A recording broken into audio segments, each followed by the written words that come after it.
One dark night. Duncan Shibble was a single middle-aged man, a teacher at the Hope's End High School East Side campus. He was a top-notch English teacher and received numerous awards for a paper he wrote in college on the subject of a worldwide alien invasion. In fact, he would get a phone call every now and then from philosophical experts or experts in the field of quantum physics, usually a candid conversation about how aliens used time travel to visit Earth and how they are still here to this day. Every night, Duncan would make a cup of coffee and sit on his porch to look at the northern sky. He lived on the outer skirts of Hope's End, and it wasn't just the charm or the illusion of a small town that brought him to this place, but it was the lack of light that he loved the most.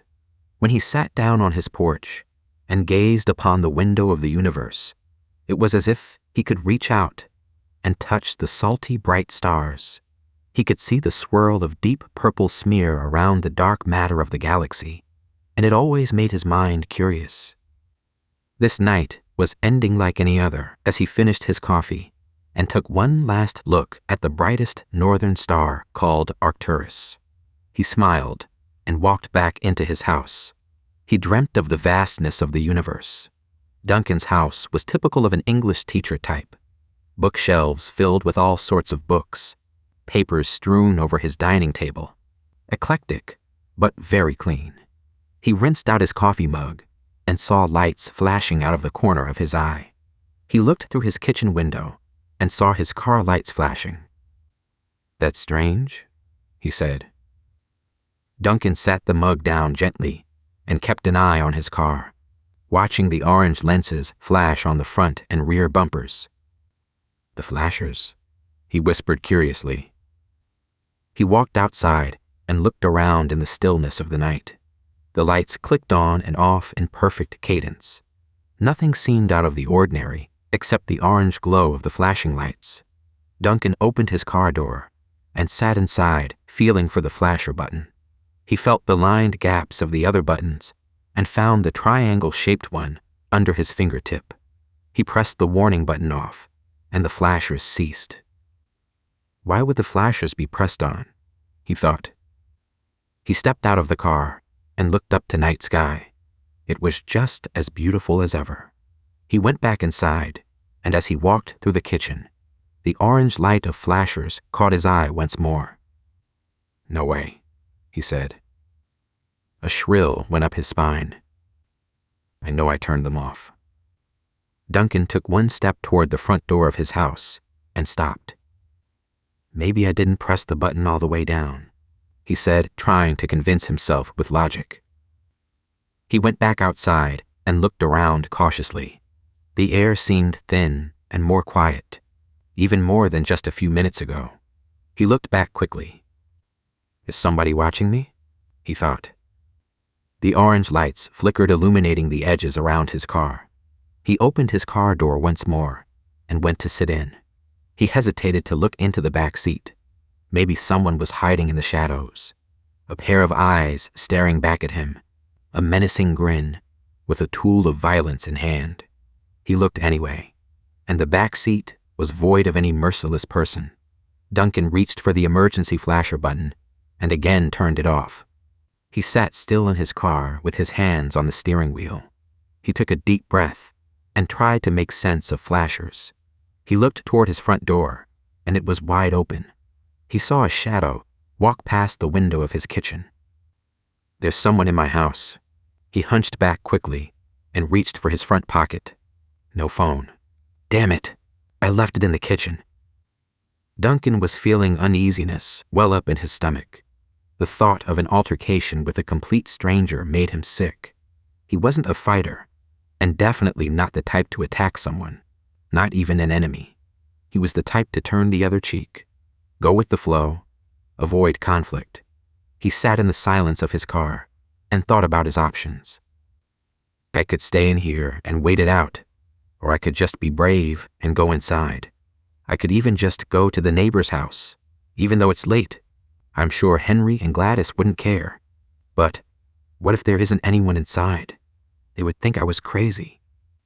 All the thoughts and ideas rushed into his mind, all at the same time. "I have to go in," he said. He pulled on the car door handle, and it softly popped open. The star Arcturus was still bright, and the night air was still eerily quiet. Duncan kept a keen eye on the kitchen window as he walked to the front door. The concrete felt abnormally cold under his feet. It was a welcomed distraction that kept him alert. He tiptoed through the open door and lightly closed it. He felt unnerved, scared, worried. Something wasn't right. He normally had this overwhelming sense of peace in his house. It was a sanctuary of knowledge and words, being surrounded by poem and prose bound in beautiful pages of wisdom and thought. Now there was something unspeakable in his dwelling, something dark and oppressive. Duncan. Duncan looked around his house with a pounding heart. His face was beginning to flush with a nervous heat. Duncan. "Who's there?" "Why do you look up at the stars?" the voice said. Duncan realized the voice was in his head, and somehow it frightened him more than if it was an actual intruder that was in his house. "Don't worry, Duncan," the voice said. "I am in your house, and I am also in your head." Duncan turned to leave through the front door, and as he reached for the doorknob, the deadbolt locked on its own. "Duncan, don't leave. I have many questions that need to be answered." Duncan grabbed his head and ran to the kitchen. "I need water." He grabbed a glass from a dish rack and turned on the faucet, filling his glass half full. He drank it down in 4 huge gulps, spilling a drivel of water to his shirt front. "This planet you're on, do you know what it's called throughout the galaxy?" Duncan was silent in his fear. "It's called the heart of the universe. You have an abundant ecosystem." There was a pause in the voice. "Where we come from, it's dry, and all our water is in the core of our planet." Duncan looked around his kitchen and quickly grabbed a knife from a knife block, which was conveniently hidden in the shadows of a cupboard. The sliding glass door, Duncan thought. He was gripping the knife tightly as he ran through the dining room to the sliding glass door. Duncan froze in place. He could see his reflection in the glass of the sliding glass door, opaque and warped. The knife pointed down to the floor, and his face and body, a blurred resemblance of his familiar image. He couldn't move, and he couldn't speak. "Stop! Where are you going, Duncan?" the voice said sharply. Duncan's reflection began to protrude out of the glass of the sliding door. A humanoid-shaped object walked out of the glass and maintained a translucent appearance. Much better. Seeing is believing, right?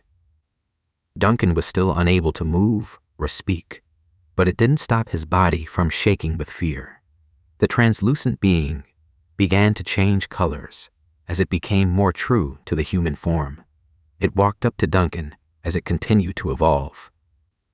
"Let me help you with that," it said. Duncan felt his throat loosen. "Who are you, and what do you want?" Duncan said. "I want the meaning of life," the being said. "I want to know what you know." The being put its face inches from Duncan's face. Duncan immediately closed his eyes. "Why are you afraid of me?" the being said. "You look up to the stars every night in wonderment, thinking endless thoughts of all the possibility that leaps beyond those same burning stars, right?" Duncan tightened his eyes, the only part of his anatomy that he seemed to still have complete control of. "Open your eyes," the being said. Duncan did not open his eyes. "Open your eyes, and the truth will set you free," the being said. This time, Duncan opened his eyes. Duncan was face to face with his exact image. "What's going on?" Duncan said. "Are you that displaced that you don't remember?" the being said. I don't know what you're talking about." Duncan tried to move his arms. "We need to understand. That's why I am here." Soon, everything will become clearer. The being stepped back, giving Duncan plenty of space between himself and the being. If I release you, will you promise not to panic and run? The being said. Yes, I promise. Duncan was released and fell to the ground, landing on his knees. What is the meaning of life, Duncan? Duncan was breathing deeply as sweat beaded down every part of his body. He looked up at the being. I don't know. Why are you asking me that question? Look at me. Do I look like someone who knows the meaning of life? Are you sure? The being said. I know you've pondered at least a few profound existential concepts. That is why you are here. Otherwise, the last 42 years would have been a waste. What do you want me to say? Duncan said as he caught a glimpse of the starry-lit sky through the sliding glass door. I want you to tell me what you truly believe, the being said. What lesson have you learned? What is the meaning of life? If I answer, then you'll leave? Perhaps, the being said. Even though the being looked exactly like Duncan, its eyes were cold and black. Duncan was rattled at the sight of seeing himself from the outside. The being walked closer to Duncan with an unbreakable stare of curiosity. He reached up to touch Duncan's face. What are you doing?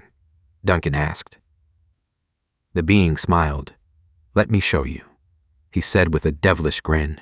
He placed his finger on Duncan's forehead. Remember, let it go. Upon the touch of the being's finger, Duncan was transported to a vision in his mind's eye. Billowing white clouds surrounded him in all directions, when a thunderous voice spoke out with the flash of lightning. You must go to Earth and see what my creation feels, and do what my creation does. Then, and only then, may your jealousy abide and be turned to love. Duncan was face to face with himself once more, and he spoke out. To be created to choose, to love, and be loved by your creation. That is the meaning of life. The being smiled wide as its eyes began to glow like the embers of a molten onyx stone. The eyes progressed to a blinding white brilliance and illuminated the being's entire body. The being walked forward and conjoined itself perfectly into Duncan's body. Duncan knelt down on one knee, with his eyes closed. It was as if he was listening patiently to the silence of life itself.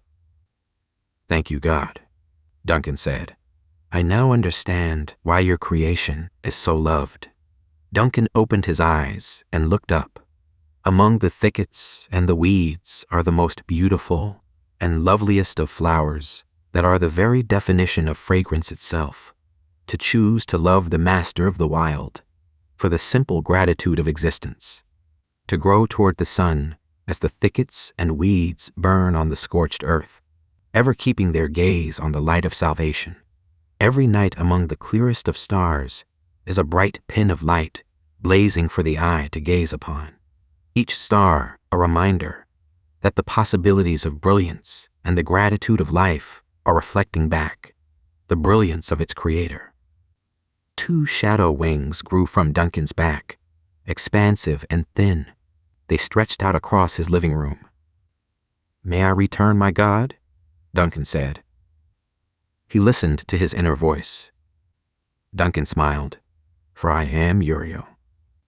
He beamed out to the expanse of the heavens, leaving his earthly existence resigned, taking millions of other souls with him, who also left this world behind.